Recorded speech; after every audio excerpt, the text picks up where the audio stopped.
Ya, teman-teman, sekarang kita masuk pada chapter baru, yaitu tentang teknik latihan beban. Eh, saya memang paham bahwa sebenarnya dalam kondisi pakaian saya dan kondisi ruangan ini, fasilitas peralatan yang mungkin minim, sulit sekali untuk saya untuk memperagakan beberapa gerakan pada teman-teman. Tapi yang saya harap teman-teman bisa raih dari sini adalah beberapa poin. Yang pertama adalah untuk mempelajari booklet mengenai chart anatomi, karena ini akan dipertanyakan dalam tes apa nama otot ini, dan berikan 3 sampai 5 jenis atau nama gerakan latihan. Karena ini adalah keterampilan dasar yang teman-teman perlu kuasai untuk bisa mengisi training log yang menjadi bagian dari profesi teman-teman sebagai personal trainer. Jadi alangkah lucunya kalau misalnya seorang personal trainer, apalagi lulusan Rai Institute misalnya, memiliki pengetahuan yang sangat terbatas mengenai nama-nama gerakan latihan. Jadi gerakan latihan agar teman-teman pelajari dalam makalah, kemudian juga tentu di nama-nama ototnya, ya, ini trapezius, ini deltoid, ini pectoral, ini abdominals atau rectus abdominis, ini obliques, ini biceps, ini triceps, ya, ini kemudian forearms, ini ada deltoids di sini, ada kemudian lats, ya, dan ada trapezius juga yang turun sampai ke bawah. Ada paha depan yang namanya quadriceps, paha belakang hamstring, ada calf sendiri ada 2, ada gastrocnemius yang bagian atasnya, dan ada soleus yang di lapisan lebih bawahnya. Ini semua adalah nama-nama dasar, dan kemudian di dalam ujian teman-teman akan ditanya 3 sampai 5 atau 6 jenis gerakan latihan atau nama latihan untuk masing-masing otot, agar teman-teman memfamiliarize diri teman-teman dengan nama dari latihan dan juga nama alat-alat yang mungkin akan bisa dipakai. Jadi harapannya adalah setidaknya untuk elemen ujian itu teman-teman sudah menguasai, karena ada porsi nilai yang cukup besar di sana. Sayang kalau sampai teman-teman tidak menguasai. Yang kedua adalah yang ingin saya coba angkat untuk teman-teman perhatikan adalah dalam hal latihan beban, teknik sangat penting seperti tadi sudah dijelaskan. Teknik adalah yang menentukan efektivitas dan safety. Ya, yang kita inginkan dalam latihan beban adalah efektivitas dan safety. Ya, atau di sini kita katakan manfaat, ya. Risk and benefit. Benefit manfaat dan risiko.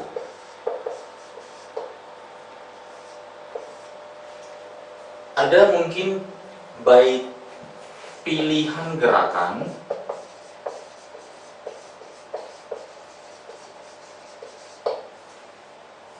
ada juga teknik yang digunakan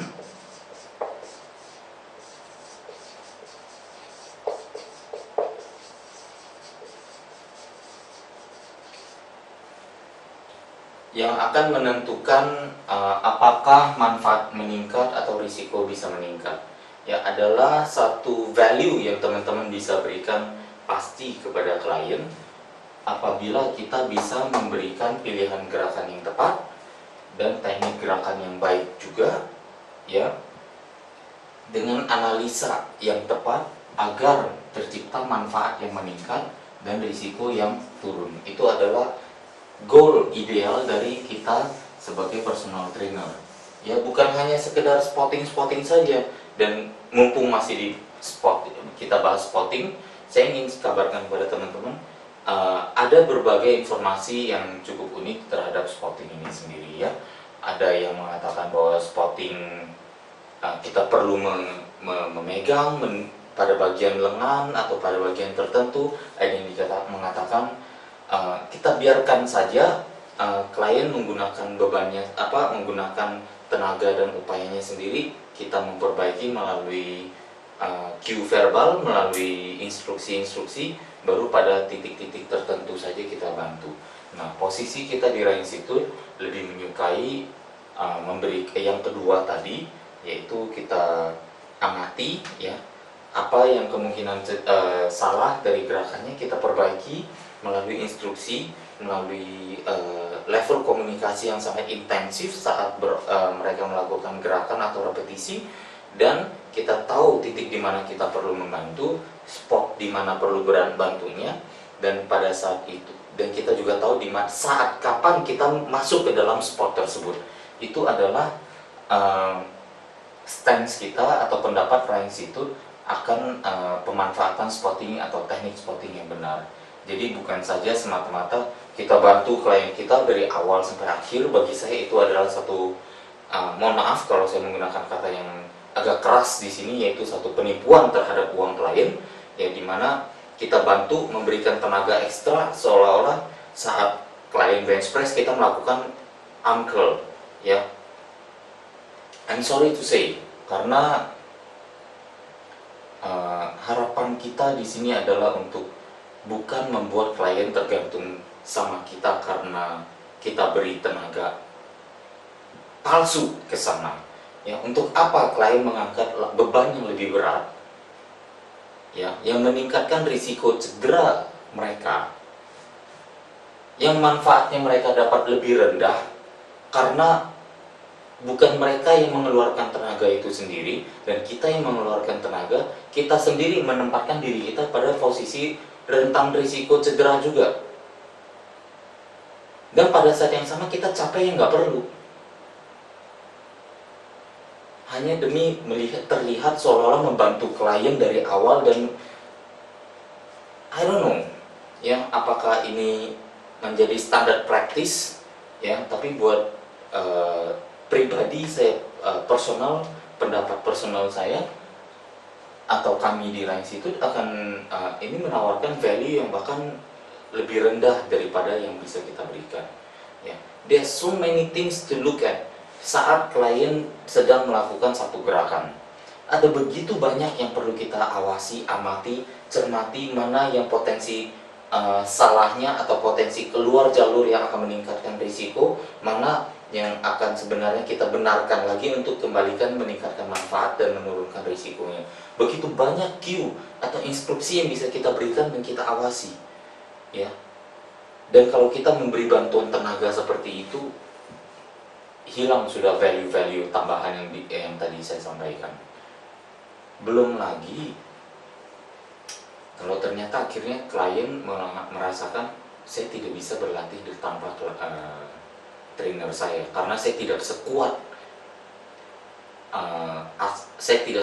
kalau saya berlatih kalau saya berlatih sendiri, ya. Satu false belief lagi yang kita timbulkan pada klien kita hanya karena kita rajin membantu mereka, meminjamkan tenaga kita kepada mereka. Harapan saya teman-teman, bagi yang selama ini mungkin menjalankan, sudah mulai hentikan dan masuk ke dalam perspektif kita personal trainer ingin memberikan value terbesar kepada klien kita, ya. Bukan kita dibayar di sini tapi kita memberikan manfaat di sini. Yang ada sebenarnya kita dibayar di sini, kita memberikan manfaat yang jauh lagi lebih baik, ya. Itu yang menjadi key esensi dari seorang personal trainer yang bertanggung jawab dan juga yang berkualitas. Oke, manfaat pilihan latihan bisa menimbulkan manfaat yang lebih baik tapi risikonya meningkat. Ada yang risikonya tetap, ada yang risikonya turun. Tapi ada juga yang manfaatnya tetap, tapi risikonya naik. Risikonya tetap, risikonya turun. Kemudian yang terakhir, ada yang manfaatnya turun, risikonya naik, risiko tetap, dan risiko turun. Sorry.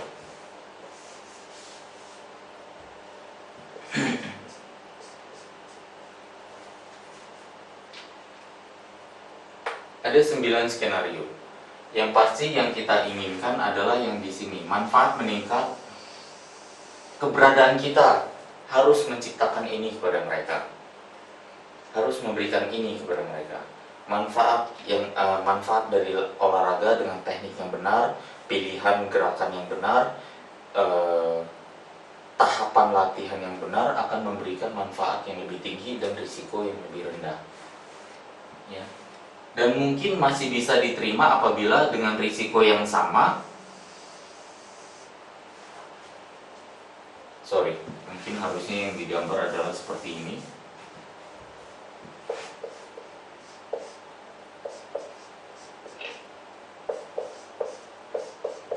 Ini adalah pilihan pertama, prioritas pertama.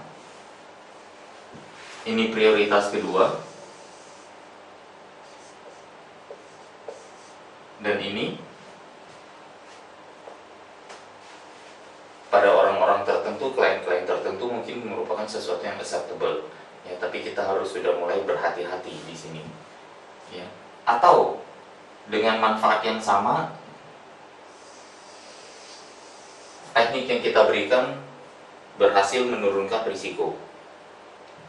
Ya, ini adalah manfaat ekstra yang bisa kita berikan juga kepada klien kita.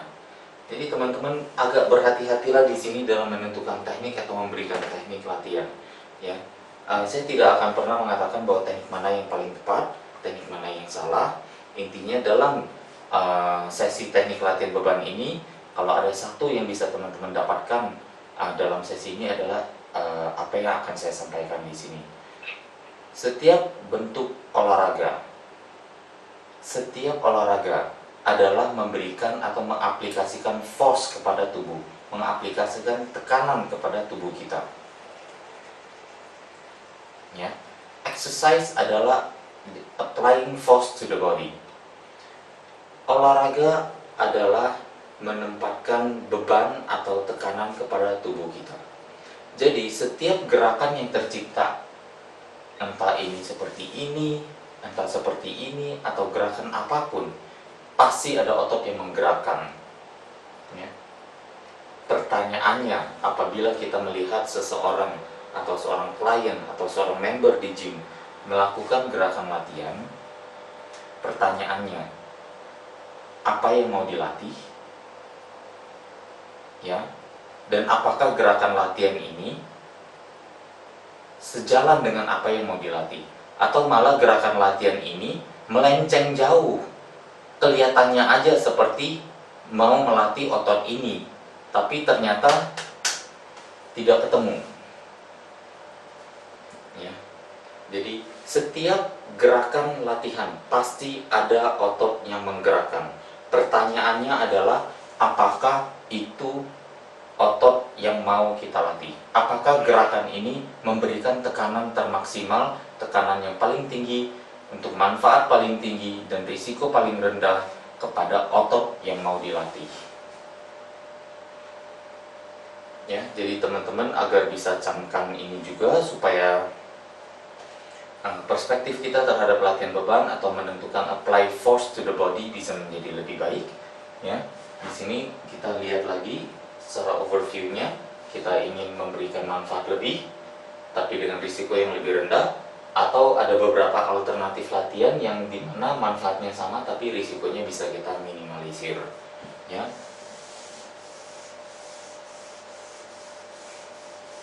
Untuk pertanyaan tadi, itu adalah salah satu pertanyaan kunci yang akan saya coba ulang kepada teman-teman. Setiap gerakan latihan pasti ada otot yang mau menggerakkan. Pertanyaannya, apakah otot yang menggerakkan itu adalah otot target dari yang ingin kita latih? Ya. Kalau bukan, akhirnya menjadi sesuatu yang keliru, teknik yang not the right technique for the right muscle. Ya, saya akan coba mulai ya pada dari tubuh bagian atas, pointer-pointer agar teman-teman menyadari aja. Ya, tentu saja ini adalah pengetahuan yang sangat dasar, ya, tidak menjadi sesuatu yang sangat baku juga, tapi ini sesuatu dasar, pointer safety, pointer efektivitas yang teman-teman bisa dapat coba terapkan kepada klien dan rasakan bahwa ternyata dengan pointer ini teknik latihan bisa lebih baik. Saya tidak akan mengajarkan teman-teman, oke, langkah pertama kaki selebar bahu, Ya, kemudian letakkan dumbbell di samping tubuh dan lakukan ini seperti apa. Ya, ini bukan satu kelas hafalan, tapi yang ingin kita sampaikan di sini adalah pemahaman yang kita bisa bangun ya. Ini adalah beberapa pointer yang saya dapatkan dari lecture Resistance Training Specialist USA. Mereka adalah akademi teknik latihan beban premier yang terbaik di dunia saat ini, dan kami sangat terhormat sekali untuk bisa bekerja sama dengan RTS untuk mendeliver beberapa lecture mereka di Indonesia dan sertifikasi International Foundation Program, satu program pelatihan sertifikasi untuk negara-negara yang non berbahasa Inggris yang telah 2 kali dilakukan di Indonesia dan kesemuanya melalui organisasi Rai Institute, di mana saya juga bantu menerjemahkannya dalam bentuk materi pelatihan dan maksudnya pada saat lecture-nya juga. Pointer pertama kita langsung saja ya, untuk pundak. Untuk pundak yang perlu kita perhatikan adalah sebenarnya bentuk tengkorak kita seperti ini dan arah serabut ini tengkorak ya. Jadi kita lihat dari samping, ini ceritanya adalah telinga ya. Bentuk serabut dari trapezius adalah seperti ini. Dalam Resistance Training Specialist kita juga mempelajari bahwa ternyata untuk mendapatkan force terbesar kepada otot yang ditargetkan, rata-rata perlu terjadi yang misalnya daya tekanan force dengan arah serabut itu adalah dalam satu garis ya. Arahnya force untuk menolak dan dengan fungsi ototnya yang gerakan positifnya di mana dan gerakan negatifnya ya, arah serabut otot dan berarti arah kontraksi dengan arah lawan dari beban itu berada dalam satu garis menciptakan beban terbesar, greatest force ya. Jadi dengan bahwa sebenarnya trapezius kita bukan di bawah kuping, padahal selama ini kita bilang hanya mengangkat sampai ke telinga ya, mengangkat ke telinga ya. Coba perhatikan bahwa sebenarnya kalau misalnya kita bisa mencondongkan tubuh kita ke depan, karena beban yang kita pegang kan di sini, bebannya garis lurus tapi arah serabutnya miring. Bagaimana supaya kita samakan? Yaitu dengan mencondongkan tubuh ke depan agar serabut ini searah gravitasi. Serabut ini ingin menarik ke atas, gravitasi ingin menarik ke bawah dalam satu garis lurus. Di sanalah tercipta force yang terbesar, yaitu secara positionalnya adalah dengan saya punya barbel di sini ya, di depan tangan, saya condongkan tubuh ke depan, berarti saya sudah mengalign, menselaraskan arah serabut dengan arah gravitasi beban dan lakukan gerakannya, dan teman-teman akan merasakan bahwa range of motionnya akan jauh lebih banyak. Contoh, kalau kita menarik biasa dengan ke telinga adalah seperti ini ya.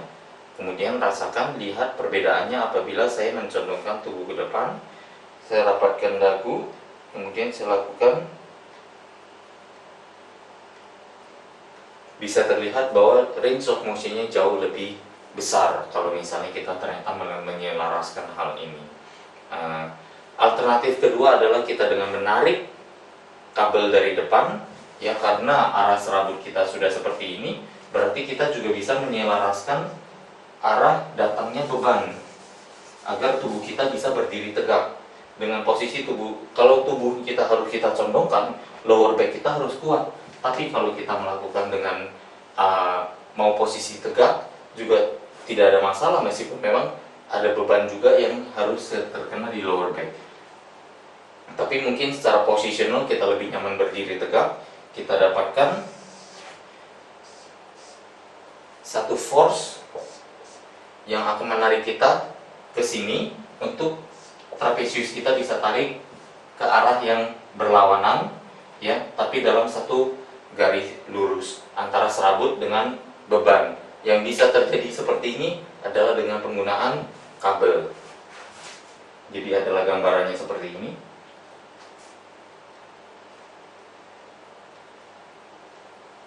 Dan kita dapatkan satu range of motion atau jangkauan gerak yang cukup bagus juga.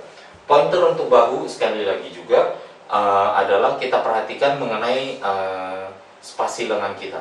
Kalau kita secara alami meletakkan lengan kita di samping, kemudian kita angkat, apa yang terjadi? Teman-teman bisa melihat bahwa tangan saya secara alamiah menggeser keluar.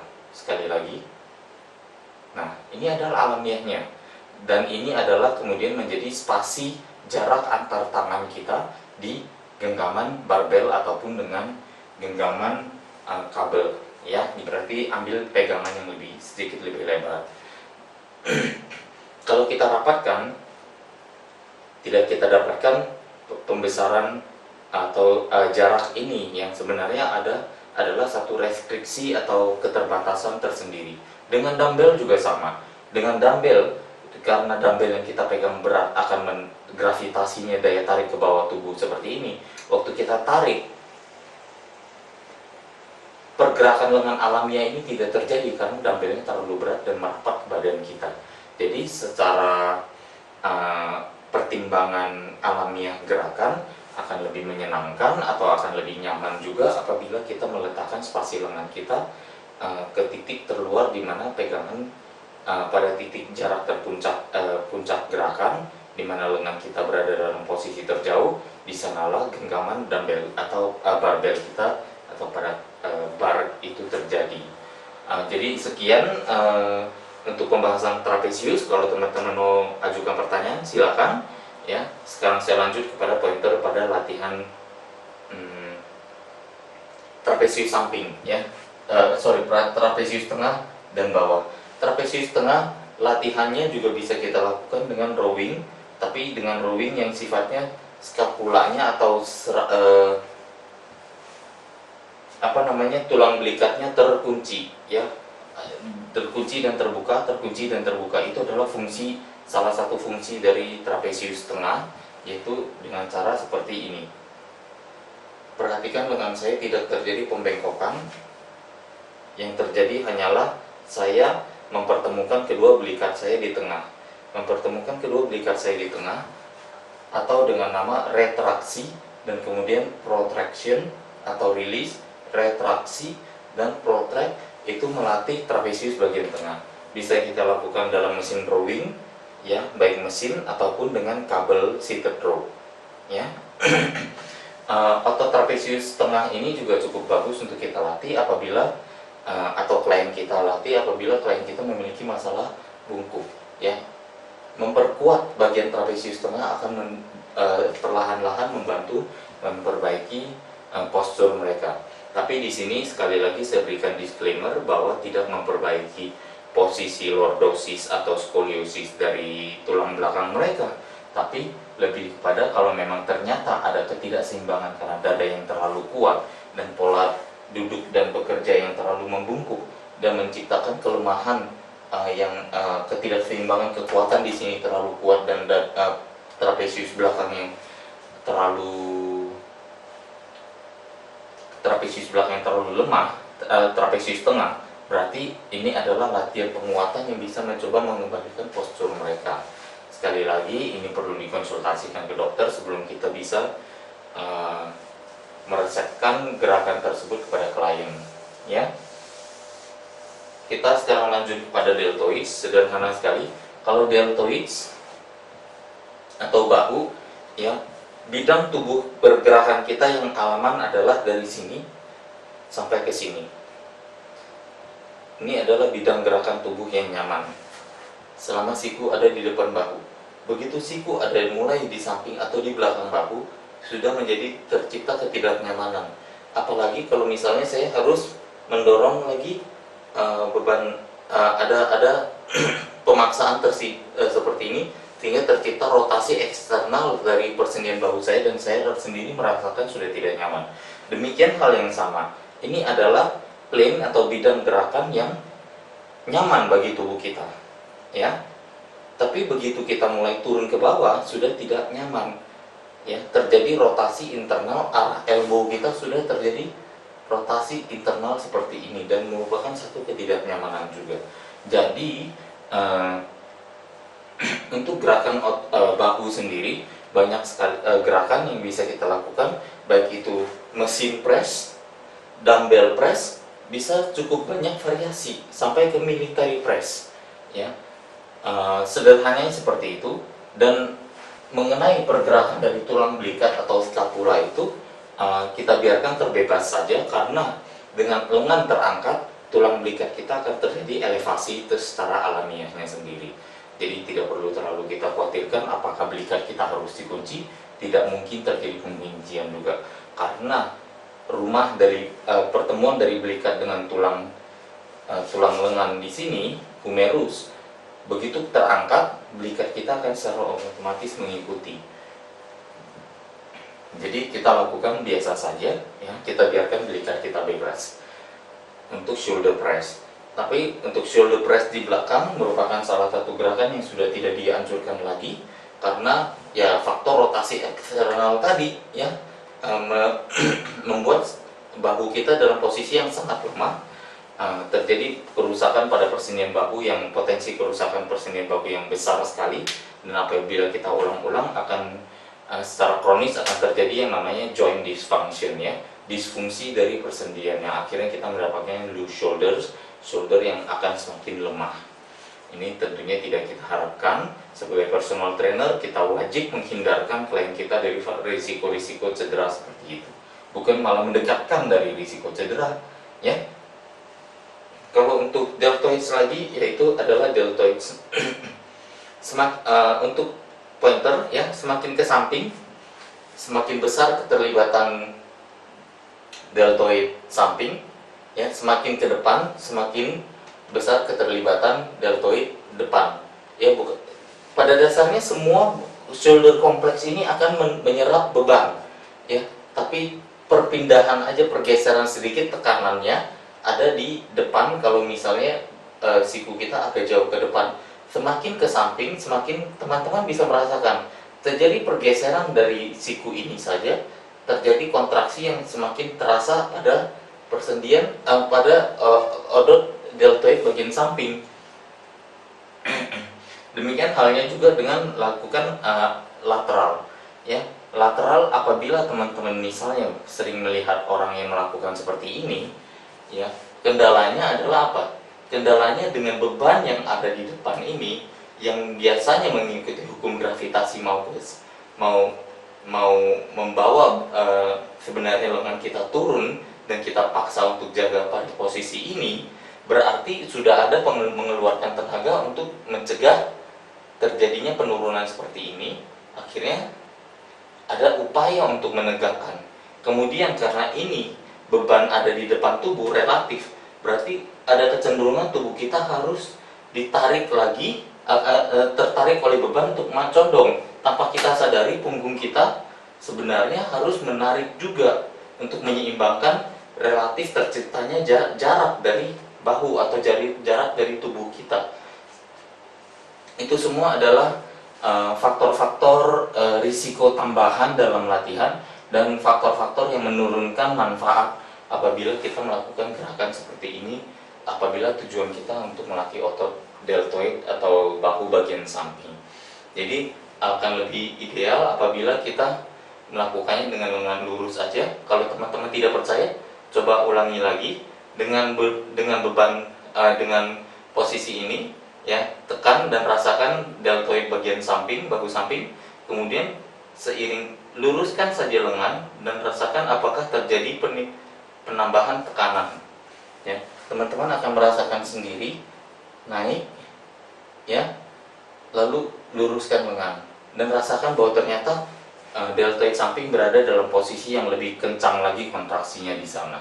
Jadi ini salah satu indikasi buat teman-teman kalau misalnya mau melakukan latihan untuk deltoid samping, lakukan agar dengan lengan lebih lurus, ya, dengan lengan lebih lurus, dan teman-teman bisa mendapatkan tekanan yang lebih besar juga. Beban bisa akhirnya beban yang dipakai lebih ringan, tidak masalah ya. Yang penting persentase dari beban itu terserap sepenuhnya atau lebih besar pada otot yang kita targetkan untuk latih. Kalau untuk otot bahu samping juga ya menjadi satu poin tersendiri apabila kita masing-masing memiliki posisi yang mungkin berbeda. Jadi ada kecenderungan perlu untuk mencondongkan sedikit tubuh ke depan agar emphasis gravitasi dari dumbbell dengan deltoid ini lebih langsung. Apabila kita berdiri tegak, ada dari beberapa bagian deltoid depan kita yang lebih banyak menerima tekanan atau menyerap tekanan dari beban. Ya, tapi begitu kita condongkan dan kita bisa merasakan bahwa ternyata stresnya itu berpindah pada deltoid bagian samping.